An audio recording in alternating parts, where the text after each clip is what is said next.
Drum did not take the sheep out next morning, nor did Lizzie gather nettles, for during the night a cold drizzle began to fall, and by daylight a driving rain, riding on a howling nor'easter, swept across the ridge.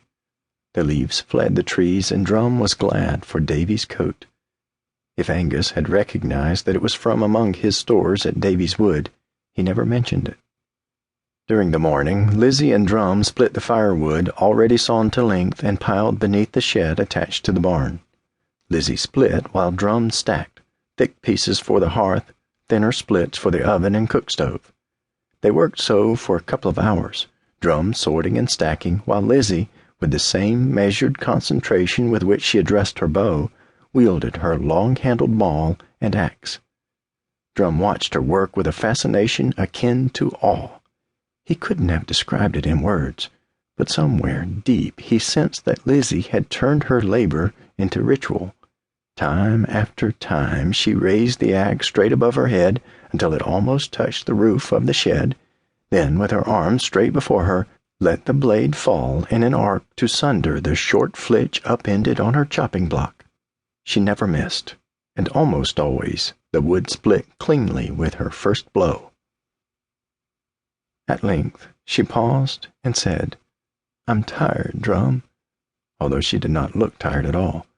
"Would you like to be the axeman a while?" Drum had never been an axeman. He had played at it a few times when no adults were on hand to criticize his technique or forbid him altogether. Lizzie handed over the axe to him and stepped back, watching him, but pretending not to, as she stacked some of the splits onto a pile. Drum took off his coat and hefted the axe. It was heavier than he anticipated, but he raised it above his shoulders, trying to imitate Lizzie, then swung down with all his might. The blade struck his target a glancing blow and bounced off one side into the dirt. Inwardly, he cringed, knowing that his father would have berated him hotly for abusing a keen blade. Lizzie just kept gathering her wood and said, "Try again, Drum. This time, leave a little room between you and your wood. Try to keep the handle straight up like a tree as you lift it, and when your arms are almost straight, let it swing down. Keep your arms straight and just let it fall. Don't pull it down. If the axe does the work, you can split a whole pile of wood and not wear yourself down." Drum had another go at it, and did better, although his axe landed off-center and shaved a splinter off his flitch. "That will make fine kindling," Lizzie observed. "Next time, don't watch your blade. Look at the place you want to hit. If you keep your eye on it, your axe will swing to it."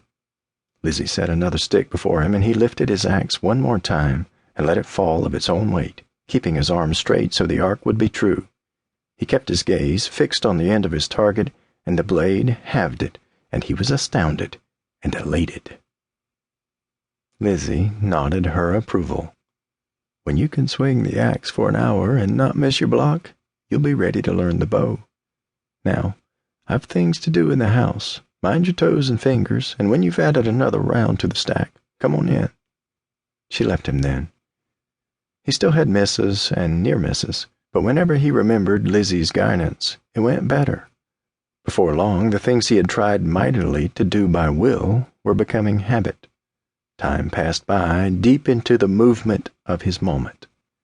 He worked to the music of the rain dripping from the eaves of the shed, followed the cadence of his own breath and lift and swing, and added to the pile much more than Lizzie had asked of him before the rain slacked momentarily and the sun broke through the clouds briefly to set the whole yard a-dazzle.